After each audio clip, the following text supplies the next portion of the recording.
이 시간 우리에게 주신 하나님의 말씀은 신약성경 히브리서 6장 11절과 12절의 말씀입니다. 히브리서 6장 11절과 12절의 말씀입니다.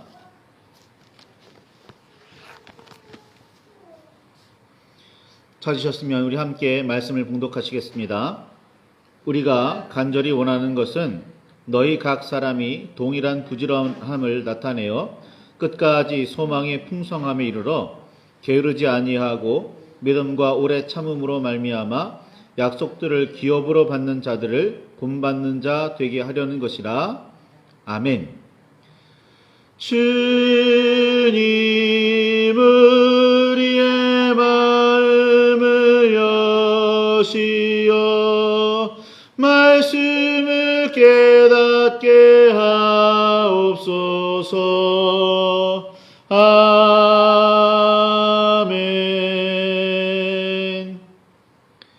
주님의 사랑과 그 크신 은혜가 저와 여러분 안에 가득하기를 소망합니다. 히브리 사람들에게 보낸 편지인 히브리서를 누가 썼는지 분명하게 알기가 쉽지 않습니다. 누가 썼다고 기록되어 있지도 않고 누가 썼는지 근거를 삼을 만한 그런 근거들도 불충분합니다. 그러나 편지를 받아보는 사람들이 히브리인이라는 점은 너무나도 분명합니다. 데살로니가서는 데살로니가 교회에 보낸 편지고 디모데서는 디모데에게 보낸 편지입니다. 마찬가지로 히브리서는 히브리인들에게 보낸 편지입니다. 그렇다면 히브리인은 구체적으로 어떤 사람일까요?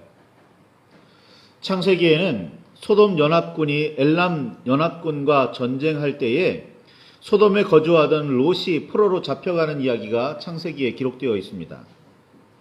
이때 한 사람이 마므레 상수리 숲을 근처에 살던 롯의 큰아버지인 아브라함에게 이 사실을 알리게 되는데 이때 아브라함을 히브리 사람이라고 표현합니다. 창세기 14장 13절에 그 첫 히브리라는 말이 등장합니다.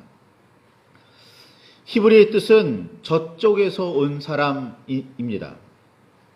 아브라함은 가나안에서 태어나고 자란 사람이 아닙니다. 아브라함은 갈대아 우르에서 태어나 하란에서 잠시 살았고 하란에서 하나님의 부르심을 받아 가나안으로 이주하여 정착했습니다. 따라서 가나안 사람들의 눈에 아브라함은 산 넘고 물 건너 온 사람, 즉 이방인이었습니다.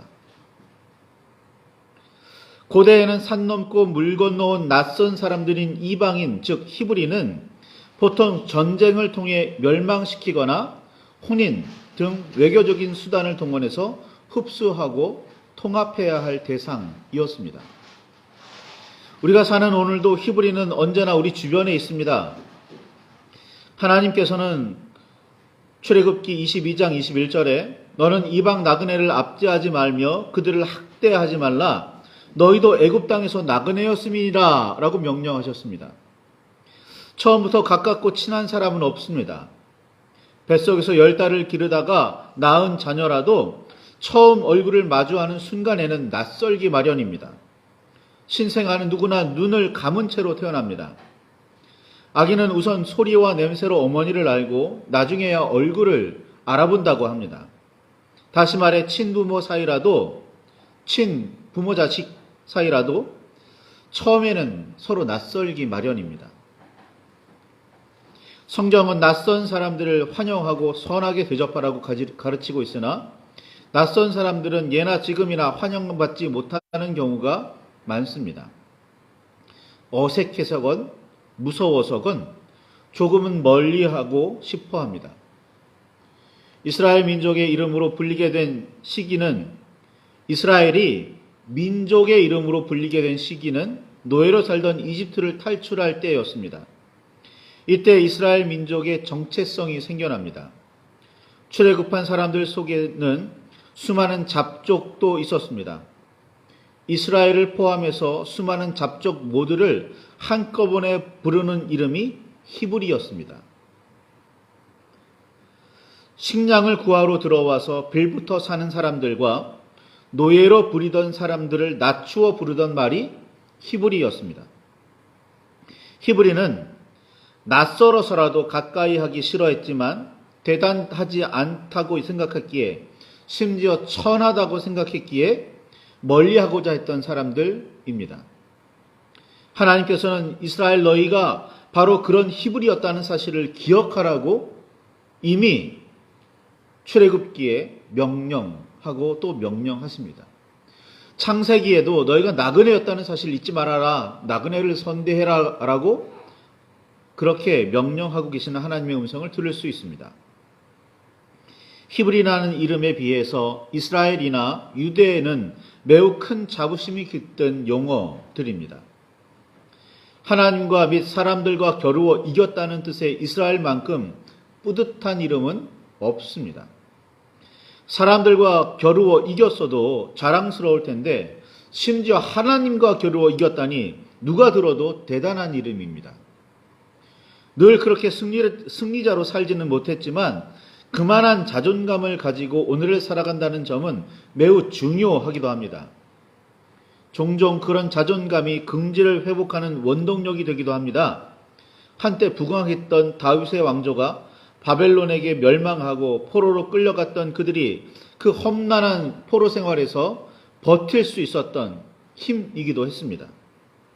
그런 그들이 자신들의 잘못과 부족을 깨닫고 하나님을 회복한 후에 예루살렘으로 돌아오면서 유대 민족이라는 정체성이 생깁니다. 나머지 지파는 아수르에 멸망하고 사람들은 바벨론에 의해 포로로 끌려가 그곳에 적응하며 살고 있는데 자신들은 하나님의 말씀을 회복하고 믿음의 근거지인 하나님께서 머물고 계신다는 그 예루살렘 시온성으로 돌아왔다는 유대인들의 자부심은 대단했습니다. 에스라서와 느헤미야서를 보면 이후에 그 선지서들을 보면 그들의 이 자부심이 얼마나 대단했는지를 알 수가 있습니다. 그만큼 그들은 열심히 하나님을 따르려고 힘쓰기도 했습니다. 에스라와 느헤미야 시대에 끌려갔던 포로들이 모두 예루살렘으로 돌아오지는 않았습니다. 아수르나 바벨론 사회에 잘 적응해서 나름 성공한 사례들도 참 많았습니다. 누가 있을까요? 기억나는 사람 있습니까? 대표적인 예가 에스더와 다니엘입니다. 그런 사람 중 대부분은 하나님께 제사할 성전도, 자신들의 안전을 지켜줄 성벽도, 편안하게 잠잘 수 있는 건물도 변변하게 남아있지 않는 예루살렘으로 돌아가려고 하지 않았습니다. 예루살렘으로 돌아온 사람들은 그 모든 어려움에도 하나님의 말씀을 회복하고 그 뜻을 따르려는 마음 하나로 똘똘 뭉쳐 있었습니다. 그러나 대다수는 아니라 별 소수에 불과했습니다. 시간이 좀 오래 걸리기는 했지만 그들은 힘을 모아 무너지고 파괴된 성전을 다시 건설했고 성벽을 다시 세웠습니다. 그러니 그 뿌듯함은 얼마나 대단했겠습니까? 그런데 그들이 하나님의 아들로 온 세상을 구원하시러 이 땅에 오신 예수님을 알아보지도 못하고 인정하지도 않았습니다. 우리는 보통 히브리와 이스라엘 그리고 유대의 차이를 무시한 채 사용합니다. 히브리라고 했다가 이스라엘이라고 했다가 유대인이라고 했다가 이런저런 말들을 그냥 아무렇지도 않게 섞어 사용하지만 실제로는 상당히 다른 의미, 상당히 다른 기원을 가지고 있습니다. 그리고 구체적으로 지칭하는 대상도 다릅니다. 히브리는 아브라함 때에 산 넘어 강 건너 온 사람들, 즉 낯선 이방인 모두를 이르는 말이었습니다. 오늘날도 히브리는 그렇게 사용되어야 합니다. 나그네라고 무시당하고 천한 사람들이라고 멸시당하는 모든 사람을 일컫던 말이 히브리입니다. 이스라엘은 본래 개인의 이름이었다가 누구죠? 야곱 개인의 이름이었다가 그의 후손 모두를 이르는 말이 됩니다. 야곱의 12아들들을 조상으로 둔 12지파 모두가 이스라엘 민족입니다. 유대는 본래 이스라엘, 즉 야곱의 12아들들의 후손 중에 하나인 유다의 후손들을 부르는 말이었지만, 유다의 후손 중에서도 바벨론에서 포로 생활에서 돌아온 사람들만을 이르는 말이 됩니다. 하나님을 향한 순수한 믿음을 회복하고 유지하라는 열정을 가지고 예루살렘으로 돌아온 사람들만을 의미했습니다. 그러니까 이 세 가지 용어는 다 다릅니다. 구분해서 쓸 수 있다면 구분해서 쓰시는 게 가장 좋습니다. 그렇게 자존감이 높고 자부심이 강한 유대인들에게 보내는 편지가 히브리서입니다. 아브라함의 후손 그렇게 많았지만 오늘까지 남아있는 사람들, 아브라함의 후손으로 오늘까지 남아있는 사람들은 우리 유대밖에 없다. 아브라함의 후손 그렇게 많았지만 믿음을 지키고 율법을 지키며 남아있는 사람, 오늘까지도 그렇게 하나님을 붙들고 있는 사람들은 우리들밖에 없다. 그게 유대인이라는 말입니다. 그런 유대인들에게 편지를 보내는 것이 바로 히브리서입니다.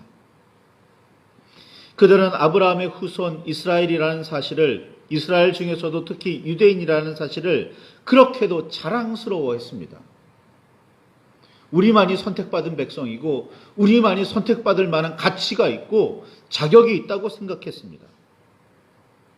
그런 그들에게 너희가 다름 아닌 히브리라는 사실을 기억하라 라는 의미로 히브리서는 기록됩니다. 대단한 능력을 지닌 천사보다도 뛰어나시고 이스라엘 민족을 세웠다고, 그 정책을 이스라엘 민족이라는 정체성을 세웠다고 말할 수도 있는 모세보다도 뛰어나신 분이 바로 예수 그리스도이심을 깨달으라고 말합니다. 히브리서 1장 4절과 3장 3절을 읽어보시면 더 분명하게 아실 수 있습니다. 4장 14절, 히브리서 4장 14절을 보면 예수 그리스도는 그냥 보통 대제사장이 아니라 큰 대제사장이라고 부르기도 합니다. 대제사장이면 이미 제사장 중에서 최고입니다. 여러 명의 레위인들이 있고 여러 명의 제사장들이 있지만 그 제사장들의 최고가 바로 대제사장입니다. 그런데 히브리서는 뭐라고 이야기하냐면 예수 그리스도가 그 제사장들 중에서도 으뜸이다 라고 말합니다. 역사를 보면 수많은 대제사장이 있었지만 그 대제사장들 중에 최고다, 으뜸이다. 그러니 이 큰 대제사장이라는 표현은 한없이 예수님을 높이고 있는, 한없이 예수님을 올려 세우고 있는 그런 말씀, 그런 표현이기도 합니다. 그런 대제사장이신 예수님, 히브리서 1장 2절에서 3절의 말씀을 보면 그런 대제사장보다 더 크신 제사장이 계시니 그분은 하나님의 아들이고 모든 세계를 지으신 분으로 하나님의 영광의 광채이며 그 본체의 형상인 예수 그리스도라고 그렇게 예수님을 소개하고 있습니다. 예수님을 이렇게 높이는 표현은 매우 당연합니다. 이견이 없을 겁니다. 그런데 이 말을 들을 유대인들을 히브리라고 부르는다는 점은 깊이 생각해 보아야 합니다. 그렇게 자부심이 있고 자존감이 있는, 그렇게 자랑스러워하는 유대라는 이름이 아니라 히브리라는 이름으로 그들에게 편지를 보내고 있다는 사실, 여기에 무슨 의미가 있을까 생각해 볼 필요가 있습니다. 하나님의 뜻을 누구보다도 잘 알고 하나님의 명령인 율법을 누구보다도 잘 따른다는 유대인인 너희가 하나님의 아들을 알아보지 못하고 그분의 말씀에 귀 기울이지도 않았으며 따르지도 않았다는 사실을 기억하라고 히브리서는 질책합니다. 아니, 너는 그렇게 세상의 구세주로 오신 예수님을 죽이지 않았느냐라고 질책하는 표현이 히브리입니다. 오늘날 우리 그리스도인들에게 하는 질책이기도 합니다. 자존감과 자부심에 근거한 자긍은 자만으로 쉽게 변합니다. 내가 누군데, 내가 어떤 사람인데 라는 자만은 곧 교만이기도 합니다. 히브리서는 유대인의 교만을 꼬집습니다. 마찬가지로 오늘 우리 그리스도인의 교만을 꼬집고 있다는 사실을 마음에 새기시기를 바랍니다. 내가 그래도 교회 다니는 사람인데, 내가 그래도 하나님을 믿는 사람인데, 내가 그래도 예수님을 따르는 사람인데, 내가 그래도 교회에서 어떤 직분을 가지고 있는 사람인데 라고 생각한다면 더더구나 히브리라는 이름을 기억하시기를 바랍니다.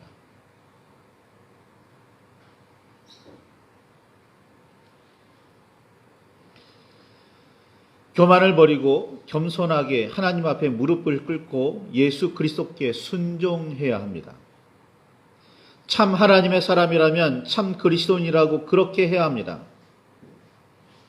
2000여 년 전에 유대인들도 그랬지만 오늘날의 그리스도인들 역시 하나님을 모르고 그리스도를 따르지 않는 사람들이라고 그렇게 비판을 받고 있습니다. 교회 안에서도 교회 밖에서도 이 비판은 유효합니다. 우리는 이 비판 앞에 발끈하기보다는 하나님을 믿고 그리스도를 따른다고 생각하고 말하는 자신을 좀 더 자세히 살펴보라는 하나님의 질책으로 들어야 합니다. 과연 나는 하나님을 바르게 아는 걸까? 과연 나는 하나님의 말씀을 바르게 따르고 있는 걸까? 과연 나는 그리스도를 닮아 가면서 하나님의 나라를 사모하는 사람일까? 말입니다. 생각해 보시기 바랍니다. 가장 구체적인 예로 우리의 기도의 내용을 살펴보면 잘 알 수가 있습니다. 내가 무엇을 구하고 무엇을 소망하고 무엇을 중요하게 여기는지 말입니다. 자신의 기도 내용을 한번 살펴보시길 바랍니다. 하나님의 나라를 소망하고 계십니까? 하나님의 사람으로 이 세상을 살기로 다짐하고 있습니까? 그리스도인으로서 예수님처럼 정말 십자가를 지는 한이 있더라도 세상을 새롭게 하려고 구원하려고 힘쓰고 있습니까? 세상에 뭔가 조금이라도 더 도움이 되려고 그렇게 살아가고 있습니까? 만일 그렇지 않다면 우리는 히브리서를 좀 더 가슴 아프게 읽어야 합니다. 히브리는 다름 아닌 오늘날 우리 그리스도인이기 때문입니다. 히브리서 6장 1절과 2절을 보면 히브리인들에게 편지를 쓰면서 이렇게 말합니다.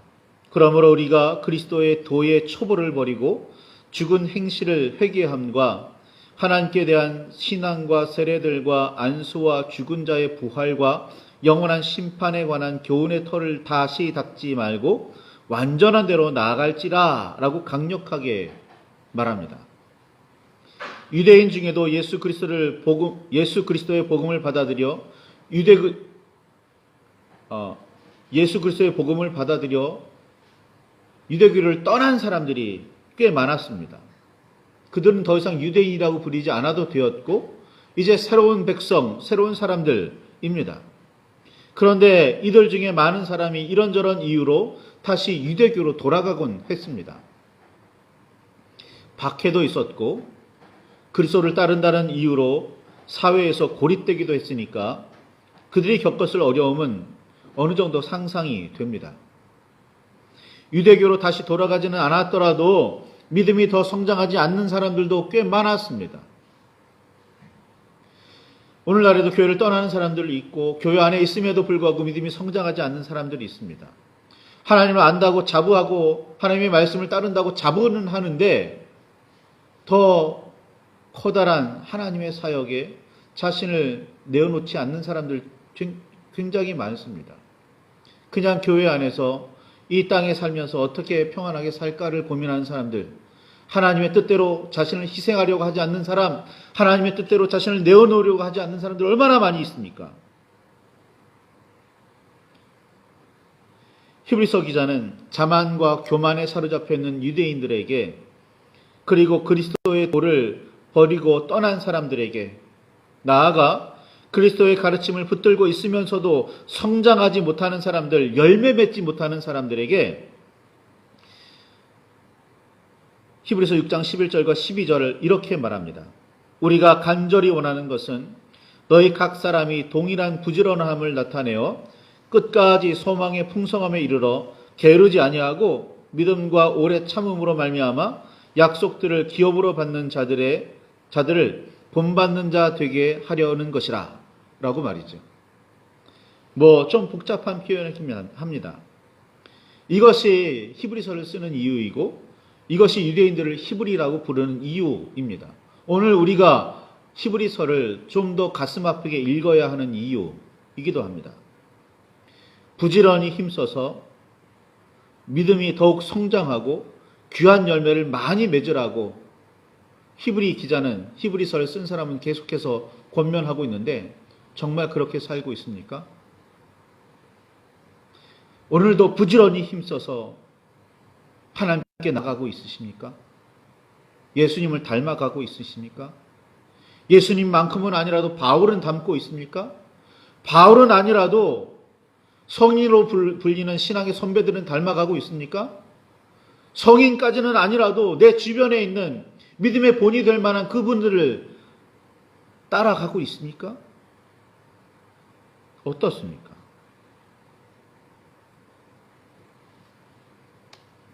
예수님께서 이 땅에 오신 날을 기념하고 다시 오시기를 기다리는 이 절기, 강림절입니다. 그리고 이 강림절의 마지막은 성탄으로 이루어집니다. 성탄이 이번 주 금요일입니다. 그리고 참 공교롭게도 이 성탄은 연말이기도 합니다. 연말이 일어나면 우리는 곧잘 정산이라는 걸 합니다. 살펴봐요. 얼마나 많은 일들이 있었고 얼마나 좋은 일들, 좋은 결과가 있었는지 따져보게 된다는 겁니다. 이런 때이니만큼 더욱 깊이 묵상하시기를 바랍니다. 나의 믿음은 성장했는지, 다시 오실 주님을 맞아 기뻐하기에 믿음의 삶에 부족함은 없는지, 바르고 온전한 믿음의 반석 위에 굳건하게 서 있는지, 열매는 아름답게 맺고 있는지 말입니다. 열매는 맺지 못했더라도 소금으로, 빛으로 살아가고 계시는지 말입니다. 주님께서 이 땅에 뿌려놓으신 소금, 주님께서 이 땅에 보내신 빛입니다. 그렇게 세상을 깨우고 세상을 인도하고 세상을 선하게 만들어가야 하는 존재가 바로 그리스도인들입니다. 그런데 정말 이 연말에 나는 그렇게 이 한 해를 살았는지, 팬데믹이 시대다, 코로나 때문에 아무것도 못했다가는 핑계입니다. 정말 나는 하다못해 나 자신만이라도 다른 사람에게 영향을 끼치지 못했더라도 나 자신은 하나님 앞에 새로워졌는지 성장했는지 말입니다.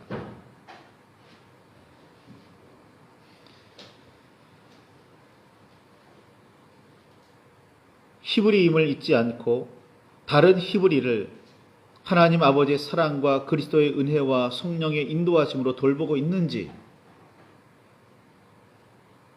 이 연말에 성탄을 기다리는 이 강림절기에 더 깊이 생각해 보시기를 바랍니다. 묵상하시길 바랍니다. 정말 하나님을 붙들고 계십니까? 정말 하나님의 나라를 사모하고 계십니까? 정말 소금으로 빛으로 이 세상을 살고 계십니까? 모든 사람의 본이 되게, 모든 사람에게 유익하게, 모든 사람의 덕을 세우는 그런 그리스도인 말입니다. 히브리서는 이야기합니다. 부지런히 그렇게 살아야 한다. 부지런히 그렇게 열매를 맺어야 한다. 부지런히 그렇게 살아가는 사람들을 본받아라 라고 말입니다. 오늘 말씀을 붙들고 깊이 묵상하시며 기도하실 수 있기를 바랍니다. 나는 참 그리스도인으로 하나님의 사람으로 이 세상을 살고 있는지, 지난 한 해를 그렇게 살았는지 오늘을 그렇게 살 것인지 깊이 묵상하시기를 바랍니다.